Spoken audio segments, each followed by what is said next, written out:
Well, Russian tankers are passing through the English Channel in a direct defiance of Western sanctions. Dozens of vessels are operating like a shadow fleet, hiding in plain sight, allowing oil revenues that fund the war in Ukraine to keep flowing. These are the secret weapons in Russia's war on Ukraine, hiding in plain sight.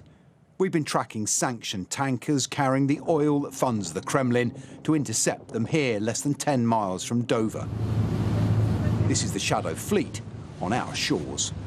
So that's us, and we're heading... That's it. So that's us in the top corner, and we're heading into the shipping lane now. We've been tracking 3 tankers for days to intercept them here. There it is there, Rigel. That's the first of This is the first of the Russian tankers, and that's coming down the shipping lane. We'll stop here near the sandbank, and then it'll come past us.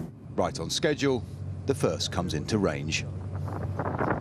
So this is the Rigel. It's part of the shadow tanker fleet. It's come from Primorsk in the Baltic, a Russian port loaded with about 1 million barrels of oil. That's worth $55 million, roughly, at today's prices. It's sailing under a Cameroon flag, but it's sanctioned by the UK, the EU and other countries because they believe it is essentially funding Russia's war in Ukraine. The proceeds of that cargo ultimately will flow back to Moscow. The Rigel is one of 3 tankers we've been tracking since early February, each sailing under a different flag and loaded at different Baltic ports, but all carrying Russian oil through the Straits of Dover. French Navy! French Navy!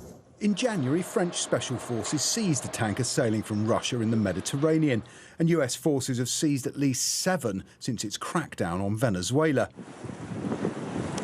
But despite the almost daily passage of sanctions ships through the Channel, including this, the Kusai, British intervention has largely involved checking documents. This is a message from the United Kingdom's Maritime and Coast Guard Agency.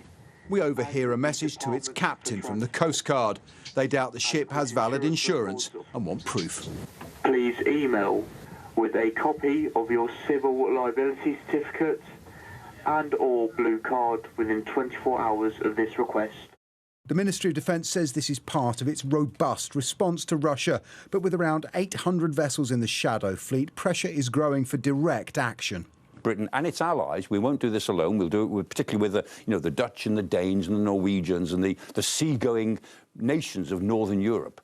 They together, I think, will get much tougher with these Russian ships, even if they're escorted. And when that happens, I think we're heading probably sometime this year for some sort of militarised confrontation at sea. The UK government says deterring, disrupting and degrading the Russian shadow fleet is a priority.